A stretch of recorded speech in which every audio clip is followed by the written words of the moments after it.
এদিকে পেহেলগাঁওয়ে মেঘ ভাঙা বৃষ্টি, পেহেলগাঁওয়ের বাটকুটে মেঘ ভাঙা বৃষ্টি, ক্ষতিগ্রস্ত খানাবল পেহেলগাঁও রোড, চলছে উদ্ধার কাজ।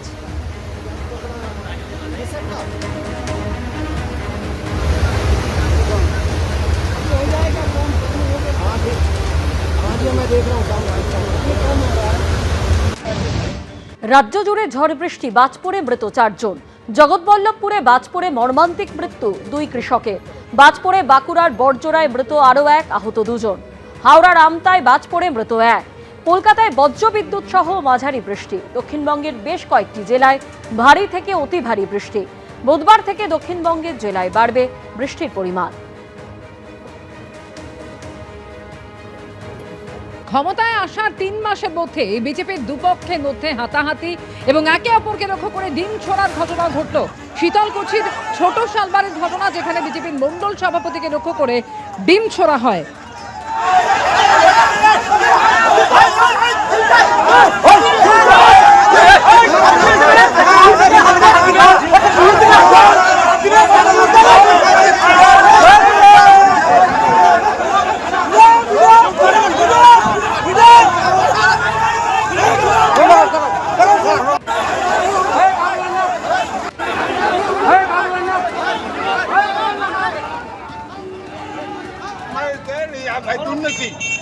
এই যে কাঠমানি শুরু করছে, কাদের কাছ থেকে কাঠমানি নিতেছে? কাঠমানি নিচে টিএমসির লোকের কাছ থেকে। টিএমসির লোকরা? হ্যাঁ, টিএমসির আজকে প্রধান কি বসার কথা ছিল? প্রধানকে আজকে বসা ছিল, প্রধান আসেনি। এরা কি দুর্নীতির সাথে যুক্ত, এই বিজেপি নেতারা? দুর্নীতির সাথে যুক্ত। 4 তারিখের যে বিজেপি, ওরা হয়তো কোনো বিরোধী শক্তির সহযোগিতায় আজকে এই ঘটনাগুলো ঘটে। এগুলো লজ্জাজনক ঘটনা। এগুলো দেখি আগামী দিনে দল, আমরা প্রশাসনিক লেভেলটা দেখতেছি কী করে। এর পিছনে কারা থাকতে পারে বলে মনে করছেন?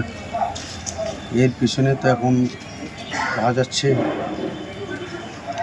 বামফ্রন্ট বা যে কংগ্রেসের হাত হতেই পারে। ওখানকার ছোট শালবাড়ি গ্রাম পঞ্চায়েতের যারা পঞ্চায়েত ছিল বা প্রধান ছিল, তারা জিপিতে মিটিং হয়তো ডেকেছে, জানি না।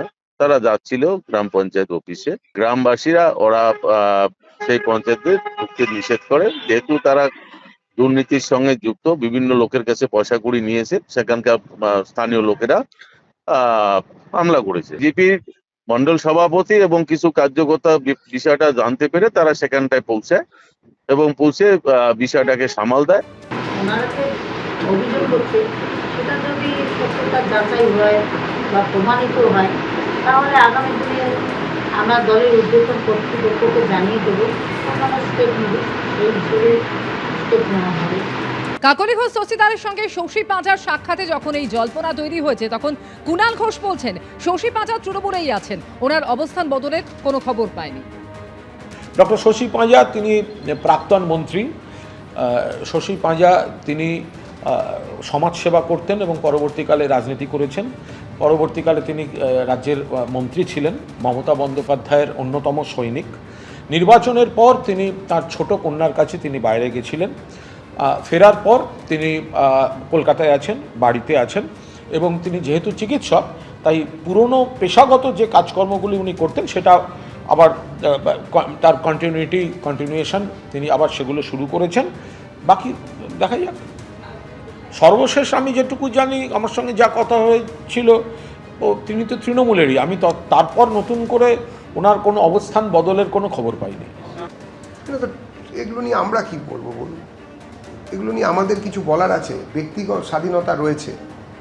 এখন আগে বোধহয় শশী দেবী কাকলি দেবীর সঙ্গে দেখা করতেও ভয় পেতেন, কেননা তখন তারা দেখা করতে যেতে ভয় পেতেন বলেই অনেকেই বলেছেন, মানে নিজেরা, তারা নন, আরও বাকি যারা রয়েছেন তারা নাকি নিজেদের মধ্যেও কথা বলতে পারতেন না। এখন ভরসাহীন, ভয় আউট। এখন সবাই সবার সঙ্গে দেখা করবেন, কথা বলবেন, যোগাযোগ রাখবেন। এটা তো একটা ভালো জিনিস, এটাই তো হওয়া উচিত। আমরা সাধারণভাবে সবসময় দেখা করাকে একটা চিন্তার ব্যাপার ভাবি বা একটা ষড়যন্ত্র ভাবি, এই ধরনের ভাবার কি আছে? তাদের মনে হয়েছে তারা দেখা করবেন, দেখা করছেন। কালীঘাট তৃণমূল ছাড়ার হিরিকের মধ্যেই এবার কি উল্টো স্রোত? তেমনই জল্পনা তৈরি হয়েছে কুণাল ঘোষের মন্তব্যে। তিনি বলছেন এনসিপিআইতে যাওয়া অন্তত 6 জনের বেশি সাংসদ তারা যোগাযোগ রাখছেন, এবং শুধুমাত্র তাই নয়, মৃতব্রতপন্থী তৃণমূলে যাওয়া 30-এর বেশি বিধায়ক যোগাযোগ রাখছেন কালীঘাট তৃণমূলের সঙ্গে, এমনই দাবি করেছেন কুণাল ঘোষ। কেউ কেউ মমতা বন্দ্যোপাধ্যায়ের সঙ্গে কথাও বলে গেছেন, ফোন হোয়াটসঅ্যাপে যোগাযোগ রাখছেন, দাবি কালীঘাট তৃণমূলের বিধায়ক কুণাল ঘোষের। যারা গেছেন তাদের রক্তে গদ্দারি কম, পুলিশের চাপে যাওয়ার পর ভোটারদের প্রতিক্রিয়ায় এখন উল্টো স্রোত। কালীঘাট তৃণমূলমুখী হওয়ার ব্যাখ্যা দিয়েছেন কুণাল ঘোষ। আমাদের সঙ্গে রয়েছেন তৃণমূলের রাজ্য সাধারণ সম্পাদক কুণাল ঘোষ। কুণালদা, তৃণমূলের আরও 2 জন এমপি সাংসদ তারাও এনসিপিআই এতে যোগ দিতে পারেন এমনটা জল্পনা তৈরি হচ্ছে দিল্লির রাজনীতিতে, এবং তারা ইতিমধ্যে কথা বলেছেন এমনটাও জানা যাচ্ছে। দেখুন, এ বিষয়ে আমি খুব একটা বলতে পারবো না, তার কারণ মূলত সেটা দিল্লি হোক বা রাজ্য হোক, এটা পুলিশ প্রশাসন সব কিছু নাবিয়ে তারা দল ভাঙানোর চেষ্টা করছে, এবং অনেকে সেই চাপটা নিতে পারছেন না। কিন্তু আমি এটুকু বলতে পারি যে কজন সাংসদ যাচ্ছেন, কি করবেন, সেটা তো তাঁদের বিষয়। কিন্তু আমি এটুকু বলতে পারি যে 20 জন সাংসদ নিয়ে যে একটা বিষয় রয়েছে, তার অন্তত 6 জন তারা কিন্তু আমাদের এই দিকের সঙ্গে, অর্থাৎ মমতা বন্দ্যোপাধ্যায়ের প্রতি পূর্ণ আস্থা রেখে যারা করছেন, তারা অন্তত 6 জন তারা পুরোদস্তুর যোগাযোগ রেখে চলেছেন। কারণ তাদের 2-3টে সমস্যা হচ্ছে। একটা হচ্ছে তারা বিজেপি বিরোধী ভোট পেয়ে গিয়েছেন, ওখানে গিয়ে যেই আচমকা প্রো বিজেপি করতে হচ্ছে, সেটা তাদের এলাকায় মানুষের কাছে, ভোটারদের কাছে এটা আনঅ্যাকসেপ্টেবল হয়ে গেছে। ফলে তাদের লোকালি একটা বিরাট ক্রেডিবিলিটির প্রবলেম হয়ে যাচ্ছে। তো আবার এখানে যদি ধরা যায়, রাজ্যে তো পুলিশ নেমে গেছে, পুলিশ নেমে গিয়ে এমএলএদেরকে কখনো এসপি ফোন করছেন, কখনো অমুক ফোন করছেন, তো সবাই বললেই সবাই বলে দেবে। ফলে এখানেও অন্তত মিনিমাম 30+, 30-এর বেশি, 30 তো আমি কম বলেছি। হয়তো আমি যেটুকু জানি তাই, আমি জানি না, বা হয়তো কল্যাণদা জানেন, আমি জানি না, হয়তো দোলা জানেন, আবার আমরা জানি না, হয়তো মমতাদি জানেন। হ্যাঁ, এই সংখ্যাটা অনেক বেশি। কয়েকজন ফোন করছেন, যোগাযোগ থাকছে, আবার কয়েকজন দিদির সঙ্গে দেখা করে এসছেন, কেউ অন্য সময়ে গেছেন, কেউ 1-2 জন তো বিকেলে প্রকাশ্যে গেছেন, বাইরে তখন তো মিডিয়ার প্রতিনিধিরাও ছিলেন। তো এদের যে প্রবলেমটা হচ্ছে, এরা বলছে এবার পুলিশ ফোন ধরিয়ে দিচ্ছে, বলছেন আপনি এখন ওদিকে থাকুন। ফলে এখানে কিন্তু এই বালিশ শিবিরে তাদের কোনো অ্যাট্রাকশন বলে ব্যাপারটা নেই। গোটাটাই হচ্ছে বিজেপি তাদের স্বার্থে, তাদের অঙ্কে তৃণমূলকে ভাঙাবার বা ডিস্টার্ব করার জন্য পুলিশ প্রশাসন দিয়ে ঠেলে একটা দিকে পাঠাবার চেষ্টা করছে।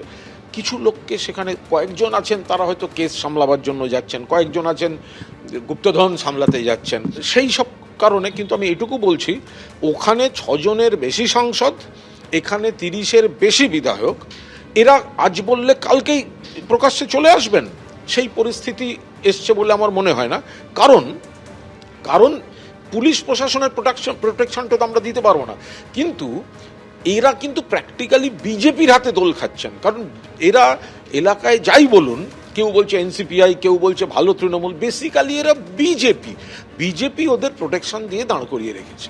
আমার খালি ওনাকে বলার, যা পড়ে টরে রয়েছে আর কি, আমি এমপিদেরটা জানি না, শুনছি, এমপিও যারা রয়েছেন এটা একটু নজরদারি রাখুন, যে যারা রয়েছেন তারা আবার কালকে না চলে যান অন্য কোথাও। যে বিধায়করা আছেন, পাবলিকলি আছেন,